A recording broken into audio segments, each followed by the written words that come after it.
உங்களை வரவேற்பதில் நான் மிக்க மகிழ்ச்சி அடைகிறேன். இயேசுவின் உயிர்த்தெழுந்த வல்லமை ஊழியர்கள் சார்பாக உங்களை சந்திப்பதில் நான் மீண்டும் மகிழ்ச்சி அடைகிறேன். இப்பொழுதும் பரிசுத்த வேதாகமத்திலிருந்து நாம் வாசிக்க போவதான தலைப்பு, பரிசுத்த ஆவியால் என்னை நடத்திடும் தேவன். சொல்லுங்க, பரிசுத்த ஆவியால் என்னை நடத்திடும் தேவன். அந்த தேவன் யாரு? நம்முடைய கர்த்தராகிய இயேசு கிறிஸ்து. அல்லேலூயா. அவர் ஆவியாய் இருக்கிறார். கர்த்தராகிய இயேசு கிறிஸ்து அவர் பரிசுத்த ஆவியாய் இருக்கிறார், நமக்குள்ளே இருக்கிறார், நம்மோடு கூட இருந்து காரியங்களை நடப்பிக்கிறார். ஆமென். அப்போஸ்தலர் நடபடிக்கைகளின் புஸ்தகம் 2வது அதிகாரம் 1வது வசனத்தை ஒருவர் வாசிக்கும்படி அன்பாய் கேட்டுக்கொள்கிறேன். பெந்தேகோஸ்தே என்னும் நாள் வந்தபோது அவர்கள் எல்லோரும் ஒருமனப்பட்டு ஓரிடத்திலே வந்திருந்தார்கள். அப்பொழுது பலத்த காற்றடிக்கிற முழக்கம் போல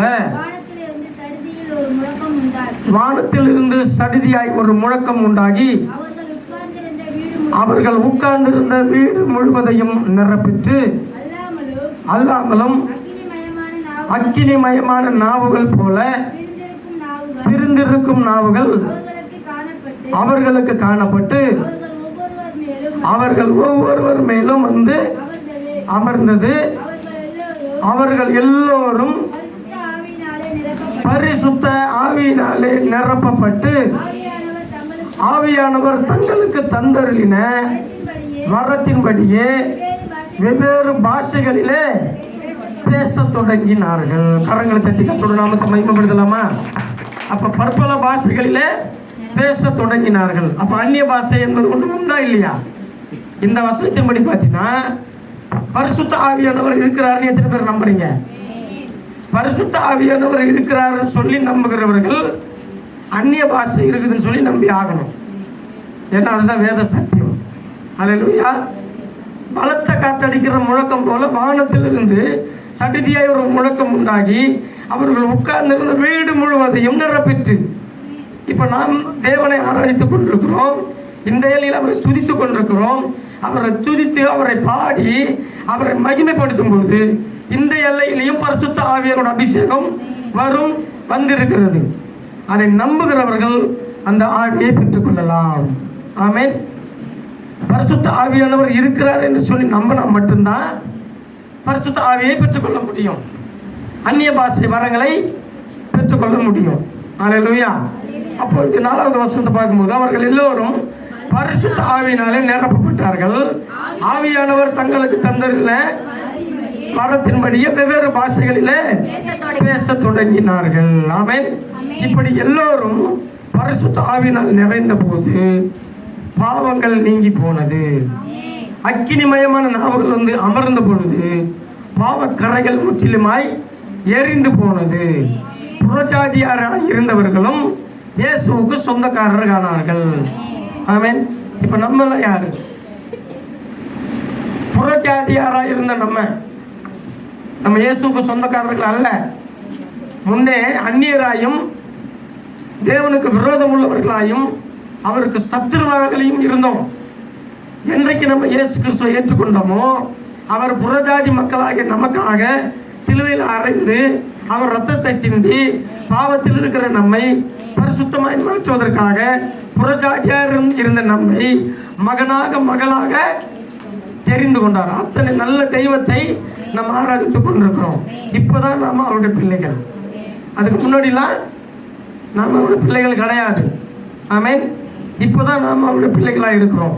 அப்படியே புறஜாதியாராகிய நாமும் கூட இன்றைக்கு இயேசுவின் பிள்ளைகள் ஆனோம். ஆமென். நம்முடைய பாவங்களுக்காக அவர் சிலுவையில் அறையப்பட்டார். அப்பொழுது அவருடைய பரிசுத்தமுள்ள ரத்தத்தினாலே நாம் கழுவப்பட்டு பரிசுத்தமாக்கப்பட்டிருக்கிறோம். கரங்களை தட்டி ஆமென். அல்லேலூயா. ரோமர் 15:15 எடுத்து வாசிக்கலாமா?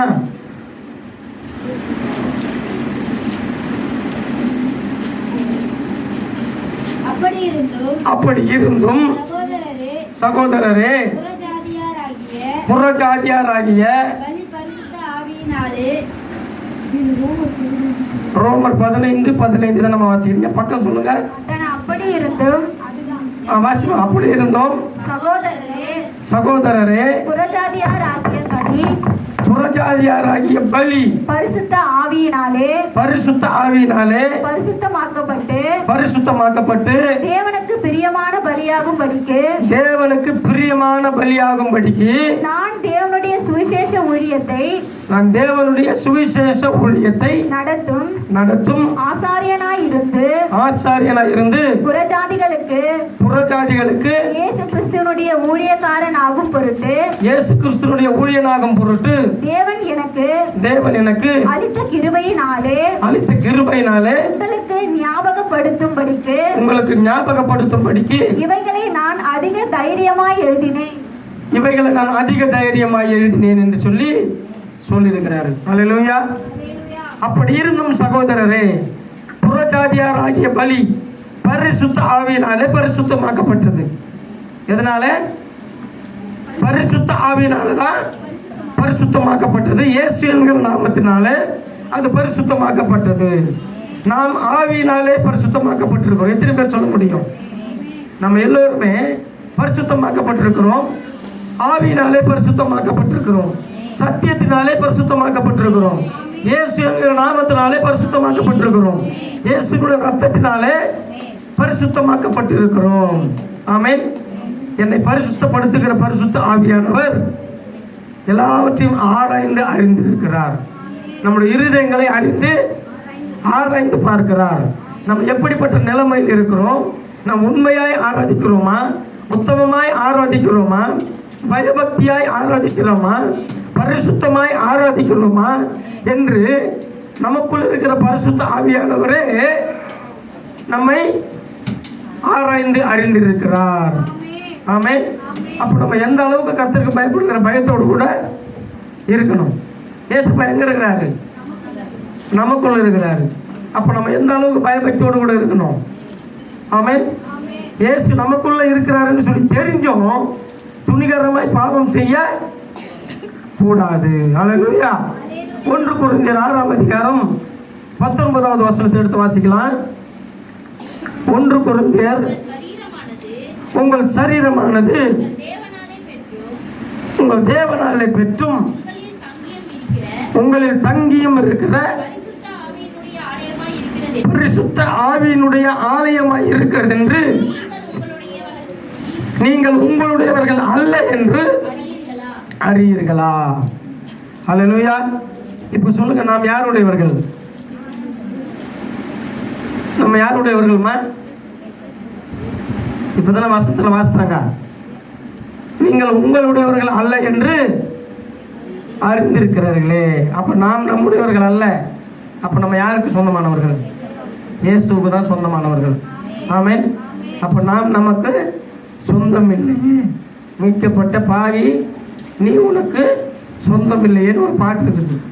அல்லேலூயா. அப்போ நாம் நம்முடையவர்கள் அல்ல. அப்போ இயேசுவினுடையவர்கள் என்றால் நம்ம எப்படிப்பட்டவர்களா இருக்கணும்? இவங்க கவனிக்கிறீங்களா? நாம் நம்முடையவர்கள் அல்ல. நம்ம இஷ்டத்துக்கு போறதுக்கு நாம் நம்முடையவர்கள் அல்ல. மாறாக நாம் யாருக்கு சொந்தக்காரர்கள்? இயேசுவுக்கு சொந்தக்காரர்கள். அப்போ நம்ம எப்படி நடக்கணும்? இயேசுவை போல நடக்கணும். ஆமென். எப்படி நடக்கணும்னா, அவர் பரிசுத்தராக இருக்கிறதை போல நாமும் பரிசுத்தமா இருக்கணும். நீங்கள் எனக்கேற்ற பரிசுத்தம் உள்ளவர்களாக இருங்கள் அப்படின்னு சொல்றார். நான் பரிசுத்தர், ஆகையால் நீங்களும் எனக்கேற்ற பரிசுத்தராக இருங்கள்னு சொல்லி தேவன் சொல்றார். அப்ப பரிசுத்தமா இருக்கணும்னா எந்த அளவுக்கு பயபக்தி உள்ளவர்களாக இருக்கணும்? பரிசுத்தமா இருக்கணும்னா கர்த்தருக்கு பயப்படுகிற பயம் இல்லைன்னா பரிசுத்தமா இருக்கிறதுக்கு வாய்ப்பாக கிடையாது. கர்த்தருக்கு பயப்படுகிற பயம் நமக்குள்ள இல்லைன்னா நம்ம பரிசுத்தமா இருக்கவே முடியாது. 22வது அதிகாரம், வெளிப்படுத்தின விசேஷம் 22வது அதிகாரம் 11வது வசனத்தை வாசிங்க.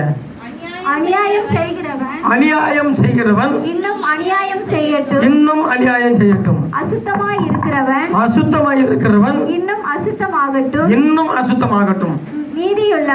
நீதியுள்ளவன் இன்னும் நீதி செய்யட்டும். பரிசுத்தம் உள்ளவன் இன்னும் பரிசுத்தமாகட்டும். என்னவாகட்டும்? பரிசுத்தமாகட்டும். இன்னும் பரிசுத்தமாகட்டும். இப்ப நம்மளாம் யாரு? பரிசுத்த ராஜாவுடைய பிள்ளைகள். அப்ப நம்ம எப்படி இருக்கணும்? பரிசுத்தம் உள்ளவர்களா இருக்கணும். அதனாலதான் இங்க சொல்றது, பரிசுத்தம் உள்ளவன் இன்னும் பரிசுத்தமாகட்டும், பின்மாற்றம் அடைஞ்சு போகவே கூடாது. அல்லேலூயா. அப்ப பரிசுத்த தேவன் பரிசுத்த பாதையில நடப்பதற்கு நம்மை பரிசுத்தமா மாற்றி பரிசுத்த சபையில் அமர வைத்து பரிசுத்த வார்த்தைகளை கேட்டு பரிசுத்த நடக்கை நடந்து பயந்து அவர் வழியில் நடக்கிற பரிசுத்தம் உள்ள பிள்ளைகளாய் வைத்திருக்கிறாரு. அப்ப நம்ம எப்படி இருக்கணும்? கடைசி வரைக்கும் பரிசுத்தமாகவே இருக்கணும். ஏன்னா பரிசுத்தம் இல்லாமல் ஒருவனும் தேவனை தரிசிக்க முடியாது. நான் கிறிஸ்தவன், நாங்கள் கிறிஸ்தவர்கள் சொன்ன ஒன்றும் வேலையாகாது. நீ கிறிஸ்தவர்கள் என்பது எப்படி தெரியணும்? நம்முடைய பரிசுத்த நடக்கையில தெரியணும். ஆமென். நம்முடைய பேசுகிற வார்த்தையில தெரியணும், நாம் நடக்கிற நடக்கையில தெரியணும். அல்லேலூயா. அப்போ நம்ம பயபக்தி உள்ளவர்களாய் பரிசுத்தம் உள்ளவர்களாய் இருக்கணும். அல்லேலூயா, அல்லேலூயா. எபேசியர்களின் நிருபம் 4ஆம் அதிகாரம் 30வது வசனத்தை எடுத்துக்கொள்ளுங்க. அப்போ பரிசுத்தம் உள்ளவன் இன்னும் பரிசுத்தம் ஆகட்டும் என்றால் இந்த வார்த்தையின்படி நாம் பூரண பரிசுத்தத்தை நோக்கி முன்னேற வேண்டும். இந்த பரிசுத்தம் நமக்கு போதாது. தேவன் ஒருவர் தவிர பரிசுத்தவன் ஒருவனும் கிடையாது. ஆமென். பரிசுத்தத்தை தரும்படி எனக்குள் வந்து தங்கி இருக்கிற பரிசுத்த ஆவியானவரை ஆமென் ஒரு நாளும் துக்கப்படுத்தாதபடிக்கு ஜாக்கிரதையா வாழணும். எப்படிமா வாழணும்? ஜாக்கிரதையா வாழணும். நடக்கிற நடக்கையில ஜாக்கிரதையா இருக்கணும், பேசுகிற வார்த்தையில ஜாக்கிரதையா இருக்கணும். ஆமென். எல்லாவற்றிலையும் ஜாக்கிரதையா இருக்கணும். உன் இளமையை குறித்து ஒருவனும் உன்னை அசத்த பண்ணாதபடிக்கு ஜாக்கிரதையா இருக்கணும். உன் வார்த்தையிலும் உன் நடக்கையிலும் உன் அன்பிலும் உன் கற்பிலும் உன் விசுவாசத்திலும் ரொம்ப செய்கைகளும் ஜாக்கிரதையா இருக்கணும். எப்போ வரைக்கும் ஜாக்கிரதையா இருக்கணும்? இயேசு வரும் வரைக்கும், அவர் வருகிற நாள் வரைக்கும் பரிசுத்தமாக இருக்கணும். அல்லேலூயா. அப்படியானால் பரிசுத்தை தரும்படி எனக்குள் தங்கி இருக்கிற பரிசுத்த ஆவியானவரை ஒரு நாளும் துக்கப்படுத்தாதபடிக்கு ஜாக்கிரதையாய் வாழ வேண்டும். இப்போ வாசிங்க எபேசியர் 4:30. அன்றியும் நீங்கள் மீட்கப்படும் நாளுக்கென்று முத்திரையாக பெற்ற தேவனுடைய பரிசுத்த ஆவியை துக்கப்படுத்தாதீர்கள். இப்ப சரியா போச்சா? நமக்குள்ள இருக்கிற பரிசுத்த ஆவியை துக்கப்படுத்தாதபடிக்கு மிகுந்த ஜாக்கிரதையாய் வாழ வேண்டும். முத்திரையாக பெற்ற பரிசுத்த ஆவியானவரை போடுறதுமா? திரும்ப வாசிமா வாசனத்தை. அன்றியும் நீங்கள் ஒரு நிமிஷம், மீட்கப்படும் நாளுக்கென்று. மீட்கப்படும் நாள் அப்படின்னா எங்க? இந்த பூமியில வாழ்ந்து கொண்டிருக்கிறோம், துன்பத்துல வாழ்ந்து கொண்டிருக்கிறோம், இன்பமும் துன்பமும் சேர்ந்து வருகிறது. இந்த பூமியில உபத்திரவங்கள் பாடுகள் நிறைய இருக்கிறது. ஆனாலும் இயேசுவின் நாமத்தின் நிமித்தம் இந்த பூமியில வாழ்ந்து கொண்டிருக்கிறோம், அவருடைய பிள்ளைகளாய் வாழ்ந்து கொண்டிருக்கிறோம். எது வரைக்கும்? பயபக்தியா வாழ்ந்து கொண்டிருக்கணும், ஏசப்பா வரும் வரைக்கும். மீட்கப்படும் நாள் அப்படின்னா ஏசப்பா வரும்பொழுது நம்ம மீட்டெடுத்து கொண்டு போவார். பரிசுத்தம் உள்ளவர்களாக இருந்தால் மட்டும்தான், இல்லைன்னா மீட்டுக்கொள்ள முடியாது. இப்போ நம்ம ஏற்கனவே பாவத்தில் மீட்டு வச்சிருக்கிறாரு. பாவத்திலிருந்தும் சாபத்திலிருந்தும் மரண பயத்திலிருந்தும் பிசாசின் பிடியிலிருந்தும் நம்ம மீட்டு எடுத்திருக்கிறாரு. இந்த ஞாபகம் நமக்கு எப்பவுமே நிரந்தரமா இருக்கணும். எது வரைக்கும் ஜாக்கிரதையா இருக்கணும்னா இயேசு வரும் வரைக்கும் பரிசுத்தமாகவே இருக்கணும். அப்போ மட்டும்தான் அவர் மீட்டு கொண்டு போவார். அப்படி மீட்டெடுக்கிற நாள் வரைக்கும் பரிசுத்தமாக இருக்கணும். அப்போ மீட்டெடுக்கிற நாள் வரைக்கும் முத்திரையாக இருப்பது யாரு? நமக்கு முத்திரையாக இருக்கிறது யாரு? பரிசுத்த ஆவியானவர் தான். இப்போ ஒன்று சொல்லட்டுமா? அந்தி கிறிஸ்துவோட முத்திரை, தேவனுடைய முத்திரை ரெண்டு இருக்குது தெரியுமா? தேவனுடைய முத்திரை எது தெரியுமா? சொல்லுங்க. தேவனுடைய முத்திரை பரிசுத்த ஆவியானவர் தான். அப்ப என்ன பண்ணணும்னா பரிசுத்த ஆவியை பெற்றுக்கொள்ளணும். பரிசுத்த ஆவியை பெற்றுக்கொள்ளணும்னா எப்படி? வரங்கள் நிறைய இருக்குதுல்ல. பெந்தெகோஸ்தே நாள் எனப்பட்ட போது பரிசுத்த ஆவியானவர் ஊற்றப்பட்டாரா? அந்த வரங்களை பெற்றுக்கொண்டார்களா? அக்கினிமயமான நாவல் வந்து அமர்ந்ததா? பற்பல பாஷைகளை பேசினாங்களா? பற்பல பாஷைகளை பேசினா நிறைய பேர் சொல்லுவாங்க அவங்க பெணாத்துறாங்க. கிடையாது. பரிசுத்த ஆவியானவர் உனக்குள்ள வரும்பொழுது நீங்கள் புதுபலன் அடைவீர்கள். அதான் பரிசுத்த ஆவியினுடைய அடையாளம். அதுதான் நமக்கு தேவ முத்திரை. இந்த பரிசுத்த ஆவியானவர் என்கிற முத்திரை இல்லைன்னா பரலோக ராஜ்யம் போக முடியாது. கிறிஸ்தவர்களாக இருந்தாலும் சரி, ஆமென், நான் முழுகி ஞானஸ்தானம் எடுத்துருக்கிறேன்னு சொன்னாலும் சரி, முழுகி ஞானஸ்தானம் எடுத்தால் பரலோக ராஜ்யம் போக முடியும். ஆனாலும் பரிசுத்த ஆவியானவரை பெற்றுக்கொள்ளணும். பரிசுத்த ஆவியானவர் இல்லைன்னா பரலோக ராஜ்யம் போக முடியாது. பரிசுத்த ஆவியானவர் தான் தேவ முத்திரை. அது நம்முடைய நெற்றியில் இருக்கணும். நம்மை காண்கிறவர்கள் நமக்குள்ள இருக்கிற தேவனை காணணும். அதுதான் பரிசுத்த ஆவியானவர். சிலருடைய முகங்களை பார்த்தாலும் பிரசன்ஸ் இருக்கும். தேவனோட பிரசன்ஸ் ஆட்டோமேட்டிக்காக தெரியும். பரிசுத்த ஆவியானவர் அவரிடத்தில் இருக்கிறாங்கன்னு அர்த்தம். இன்னைக்கு நிறைய பேர் பரிசுத்த ஆவியானவர் கிடையாதுன்னு சொல்கிறாங்க. அப்படி சொல்லுகிறவர்கள் பரலோக ராஜ்யம் போக மாட்டாங்க. ஏன் தெரியுமா? மனுஷனுக்குமாரனுக்கு விரோதமாய் பேசினால் மன்னிச்சுவாரு. பரிசுத்த ஆவிக்கு விரோதமாக பேசப்பட்டா அது இம்மையிலும் மறுமையிலும் எப்பவுமே மன்னிக்கப்படாது. அப்போ பரிசுத்த ஆவியானவர்னா பயபக்தியோடு கூட இருக்கணும். பற்பல பாஷைகளை பேசுகிறாங்க, சத்தத்தை உயர்த்தி பேசுவாங்க, தீர்க்க தரிசனங்கள் உரைப்பாங்க, ஆவிகளை பகுத்தறியக்கூடிய வரம் கொடுக்கப்படும். இதெல்லாம் பரிசுத்த ஆவியானவருடைய அடையாளங்கள். ஆமென். அப்போ பரிசுத்த ஆவியானவர் நமக்குள்ள இருக்கிறார் என்கின்ற நிச்சயம் நமக்குள்ள இருக்கணும். ஹல்லேலூயா. பரிசுத்த ஆவியானவர் தான் நமக்கு முத்திரை. அதனால நீங்கள் முத்திரையாக பெற்றுக்கொண்ட பரிசுத்த ஆவியை துக்கப்படுத்தாதிருங்கள். ஆமென். ஹல்லேலூயா. ஒரு நாளைக்கு நம்மை பரலோகம் கூட்டி போக இயேசப்பா வரப்போறாரு. ஆமென். அவர் நமக்குள்ள முத்திரையாக இருக்கிறார். அதனால தான் நாம் எப்பொழுதுமே பயபக்தியுடன் வாழ வேண்டும். ஆமென். நான் பலவீனப்படும் பொழுது, நான் பரிசுத்தத்தை குறைவுபடும் பொழுது, உலக காரியம் உள்ளே வரும் பொழுது, என் பலவீனத்தில் பரிசுத்த ஆவியானவர் தான் உதவி செய்கிறாருன்றத நம்பணும். நமக்கு உதவி செய்கிறவர் யாரு? இப்போ இவ்வளோ நேரம் நான் உங்களுக்கு சொல்லிக் கொடுத்து கொண்டிருக்கிறேனே, எனக்கு சொல்லிக் கொடுக்குறது யார் தெரியுமா?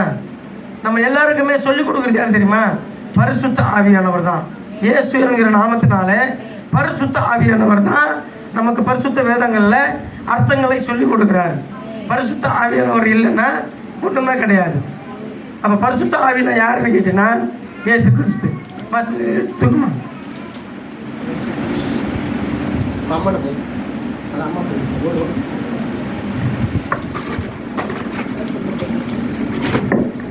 பரிசுத்த ஆவியானவர் நமக்கு முத்திரையாக இருக்கிறார். ஹல்லேலூயா. ரோமர் 8:26 எடுத்து வாசிக்கலாமா? அந்தபடியே ஆவியானவரும் நம்முடைய பலவீனங்களில் நமக்கு உதவி செய்கிறார். நாம் ஏற்றபடி வேண்டிக் கொள்ள வேண்டியது என்னதென்றும் அறியாமல் இருக்கிறபடியால் ஆவியானவர் தாமே வாக்கு கடங்காத பெருமூச்சுகளோடு கூட நமக்காக. ஆனால் நம்ம ஜெபம் பண்றோமான்னு தெரியல. நம்ம எல்லாரும் கவனிக்கிறீங்களா? வாக்கு கடங்காத பெருமூச்சுகளோடு கூட நமக்காக வேண்டுதல் செய்கிறவர் யாரு? பரிசுத்த ஆவியானவர் தான்.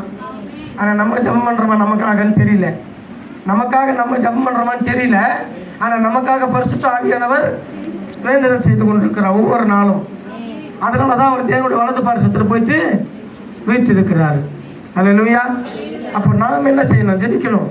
ஜெபிக்கும் பொழுது பரிசுத்த ஆவியானவருக்கு விட்டு கொடுக்கணும். துதிக்கும் பொழுது, நல்ல ஆராதனை பண்ணும்பொழுது நல்ல கண்களை மூடி கைகளை உயர்த்தி உள்ளத்தின் ஆழத்திலிருந்து வேற எந்த சிந்தையும் இல்லாமல் நம்ம அவரை துதித்து ஜெபிச்சு கொண்டு இருந்தோம்னா, துதித்து ஆராதனை பண்ணோம்னா ஆவியனோட அபிஷேகம் ஆட்டோமேட்டிக்காக நமக்குள்ளே வரும். சிந்தையை வேற எங்கேயாவது வச்சுக்கிட்டு சும்மலங்காட்டி கை தட்டிக்கிட்டு ஏதாவது ஒரு வேற ஏதாவது ஞாபகத்தில் இருந்தோம்னா பரிசுத்த ஆவியனோட அபிஷேகத்தை பெற்றுக்கொள்ள முடியாது. பரிசுத்த ஆவியானவர் இல்லைன்னா பரலோக ராஜ்யம் போக முடியாது. அதனால ரட்சிப்பை பெற்றுக்கொண்டேன், மூழ்கி ஞானஸ்தானத்தை எடுத்துட்டேன் அப்படின்னு சொல்லி சும்மா அப்படியே பெருமையாக இல்லாமல் பரிசுத்த ஆவியானோட பிரசன்ஸ், பரிசுத்த ஆவியானோட அபிஷேகம் எனக்குள்ள இருக்குதான்னு சொல்லி நீங்களே அலசி ஆராய்ச்சி பாருங்க.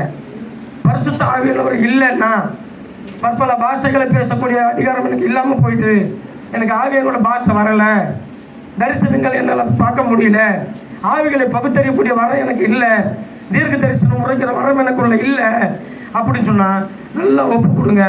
ஒப்பு கொடுத்தீங்கன்னா பரிசுத்த ஆவியானவர் ஆட்டோமேட்டிக்காக நம்மளை நிரப்புவார்.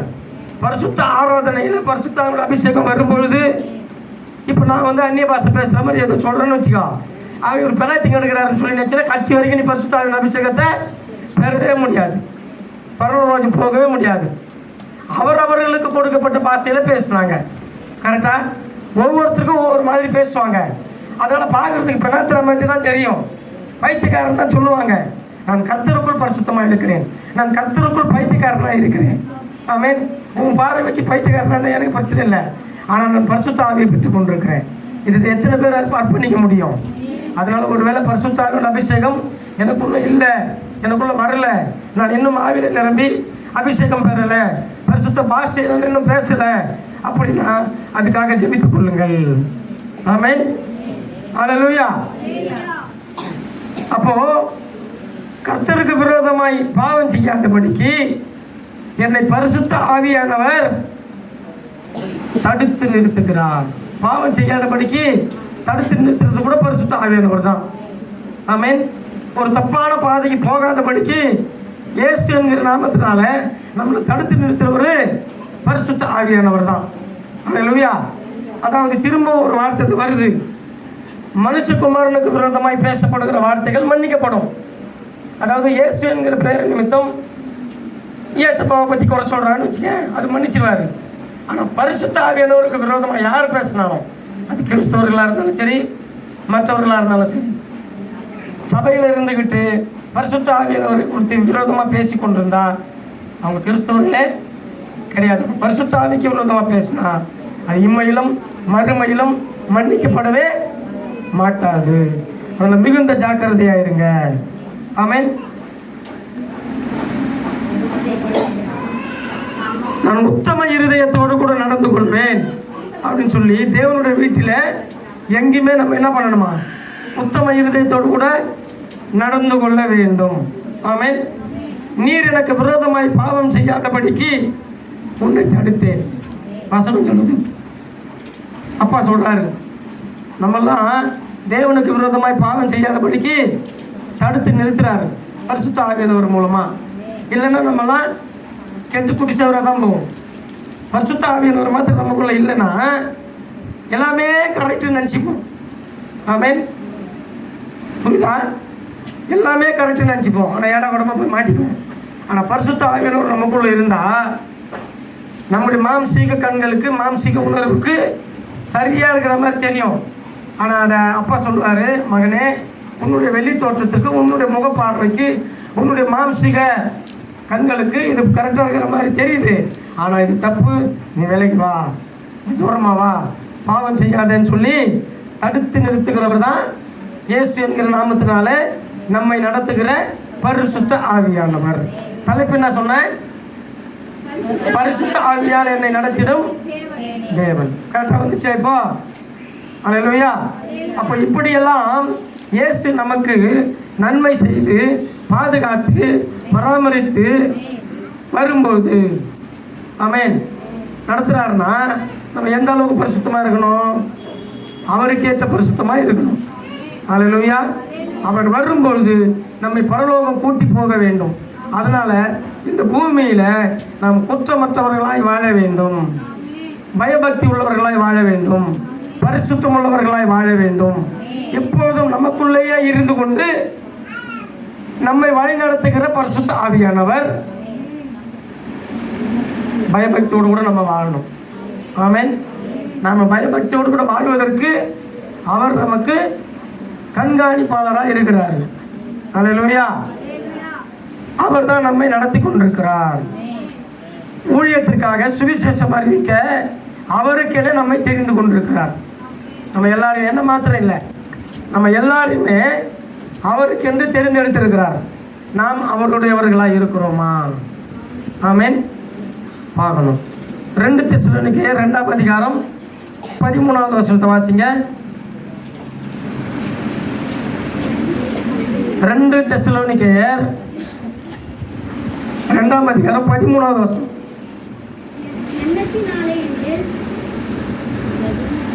கர்த்தருக்குள் பிரியமான சகோதரரே,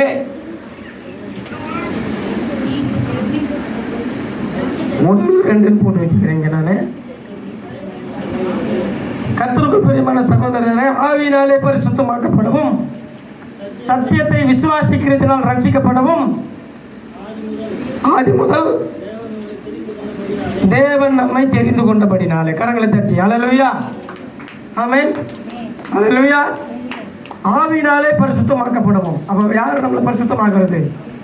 இயேசு என்கிற நாமத்தினாலே பரிசுத்த ஆவியானவர் தான் நம்மளை பரிசுத்தப்படுத்துகிறார். ஆமென். சத்தியத்தை விசுவாசிக்கிறதுனாலே நாம் ரட்சிக்கப்படுகிறோம். தேவன் நம்மை தெரிந்து கொண்டிருக்கிறார். இவர்களெல்லாம் பாவத்திலிருந்து பிரித்தெடுத்து என்னுடைய பிள்ளைகளை மாற்றி பரிசுத்தப்படுத்தி, ஆமென், பரிசுத்த சபையில் அமர வைத்து அவருடைய திட்டத்தை நிறைவேற்றிக் கொள்வதற்காக நம்மை அவருக்கென்று தெரிந்து கொண்டார். அப்போ தெரிந்து கொண்ட பிள்ளைகளாகி நாம் என்ன செய்யணும்? அவருக்கு பிரியமானபடி பயபக்தியாக வாழணும். மொத்தத்தில் எல்லாத்துக்கும் கீழ்ப்படியணும். ஆமென், அல்லேலூயா. நமக்குள்ளே தங்கி இருக்கிற ஆவியானவர் நாம் இப்படியெல்லாம் இருக்க வேண்டும் என்று அறிந்து நமது ஆவி, ஆத்மா, சரீரம், சிந்தை, செயல், எண்ணம், நினைவுகள் முழுவதையும் ஒளியிலே பரிசுத்தத்திலே நடத்த விரும்புகிறார். ஆமென். ஒளியிலே பரிசுத்தத்திலே நடத்த விரும்புகிறார். நாமும் ஒளியிலே நடக்க நம்ம என்ன பண்ணணும்? ஒப்பு கொடுக்கணும். அல்லேலூயா. மனுஷர்களாகிய நமக்குள் இருக்கும் ஆவி கர்த்தர் தந்த தீபமாக இருக்கிறது என்றும் ஒளியிலே நடந்து தேவனை மகிமைப்படுத்த வேண்டும் என்றும் அவர் சித்தம் வைத்திருக்கிறார். அவர் சித்தத்தை நிறைவேற்ற வேண்டும். அப்போ ஒளியின் பிள்ளைகளாய் நடந்து கொள்ள வேண்டும்.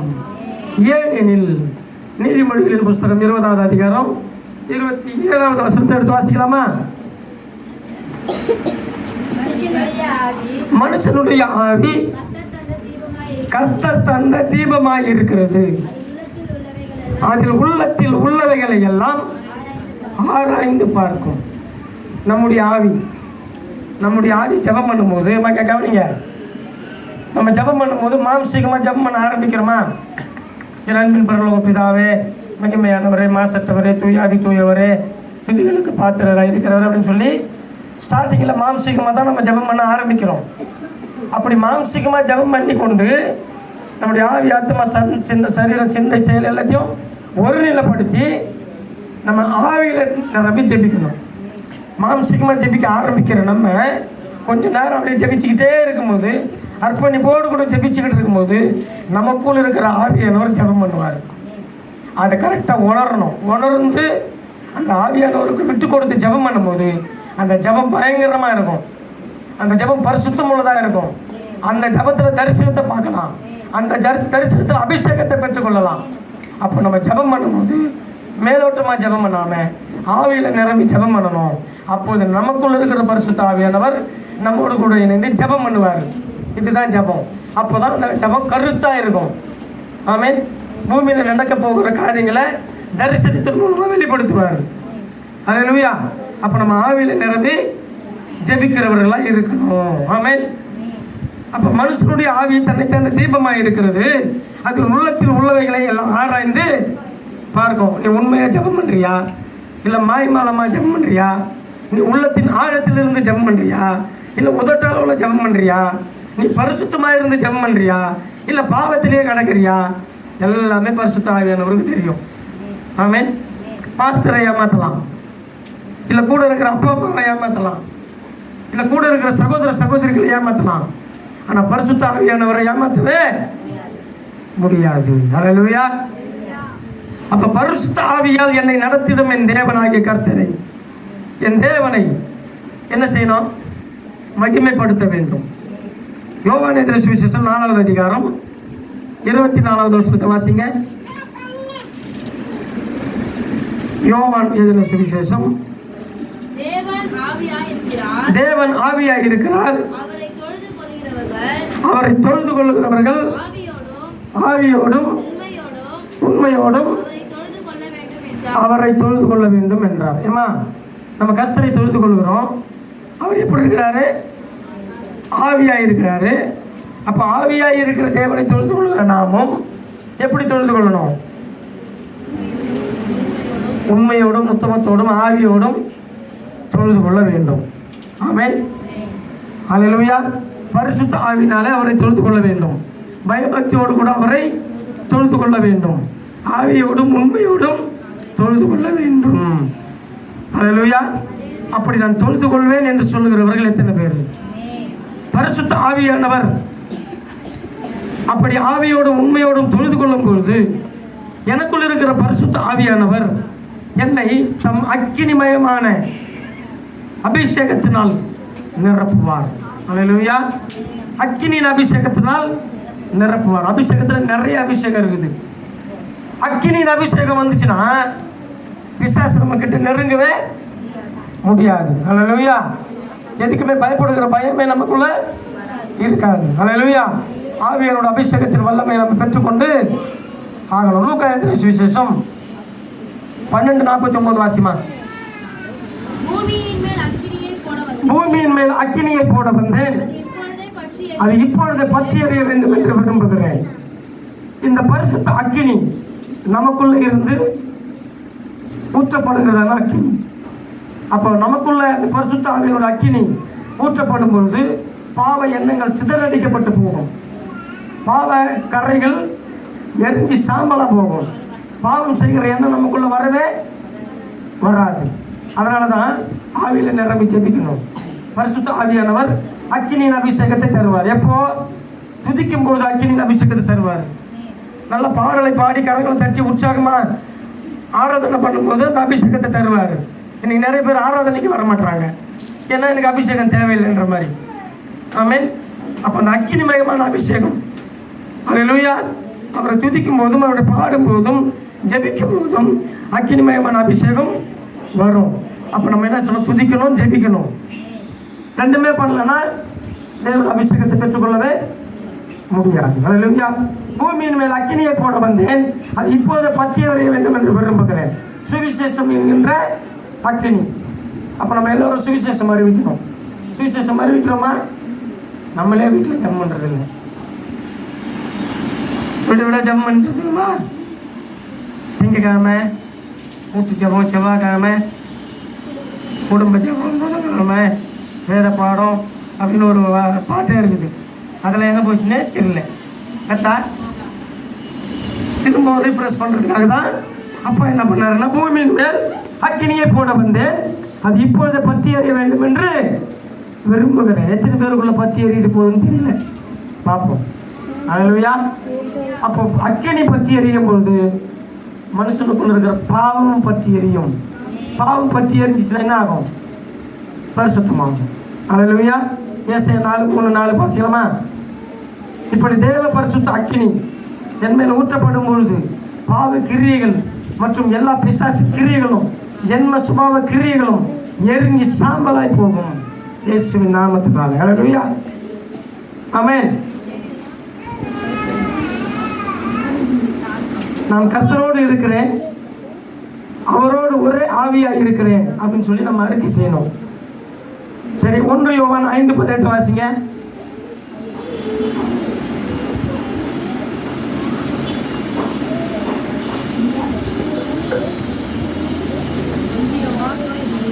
ஒன்று யோவான் 5ஆம் அதிகாரம் 18வது வசனம். தேவன் நமக்கு நித்திய ஜீவனை தந்திருக்கிறார். அந்த ஜீவன் அவருடைய குமாரனில் இருக்கிறது என்பதே அந்த சாட்சி. தேவனால் பிறந்தவன் இனி பாவம் செய்ய மாட்டான். 3:9 வாசிமா. 1 யோவான் 3ஆம் அதிகாரம். தேவனால் பிறந்த எவனும் பாவம் செய்யான், ஏனெனில் கிறிஸ்துவின் வித்து அவனுக்குள் தரித்திருக்கிறது.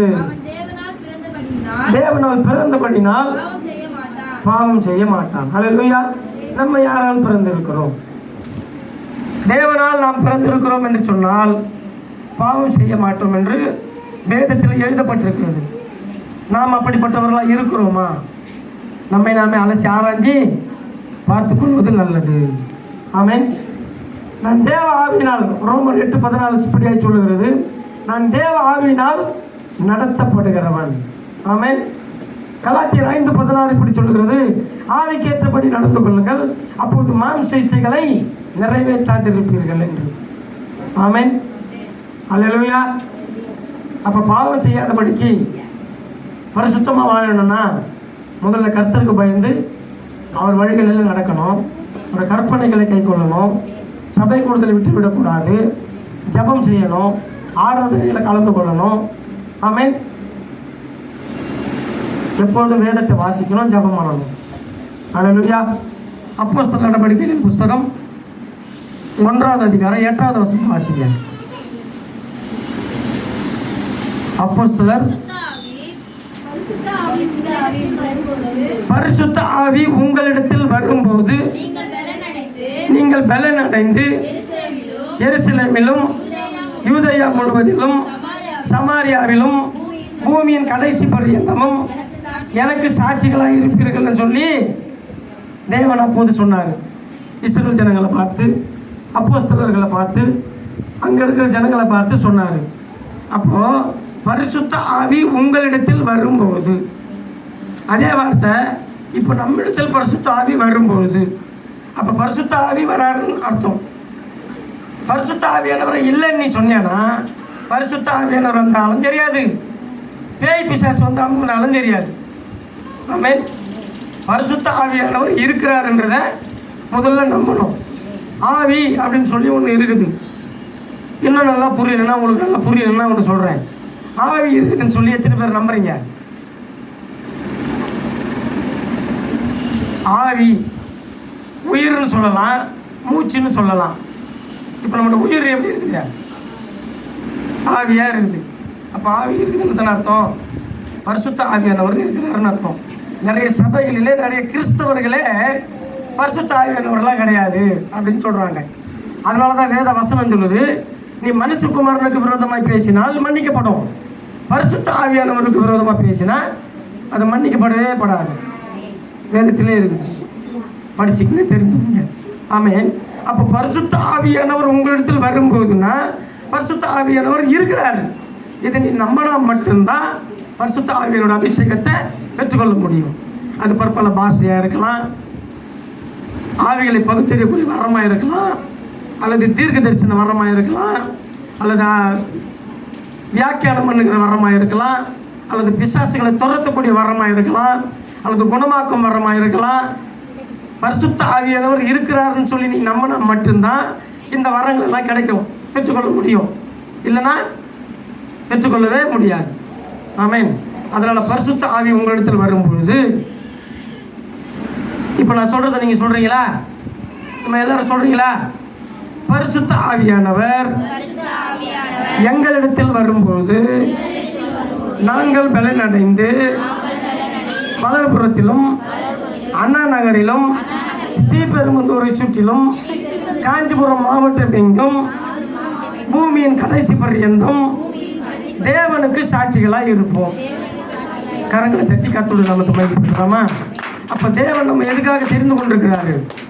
அவருடைய பிள்ளைகளாக இருந்து பரிசுத்தமாக வாழ்ந்து, ஆமென், ஆவியில் நிரம்பி அபிஷேகத்தை பெற்றுக்கொண்டு பாவத்தில் இருக்கிற ஜனங்களை பரிசுத்தத்தின் பாதைக்கு கொண்டு வரவும், ஆவினாலும் அபிஷேகத்தினாலும் நடக்கையினாலும் தேவனுக்கு பிரியமாய் இருந்து அவருடைய உண்மையான உத்தமமான பிள்ளைகளாய் சாட்சியாய் வாழ்வதற்கு கர்த்தர் நம்மை தேர்ந்தெடுத்திருக்கிறார்.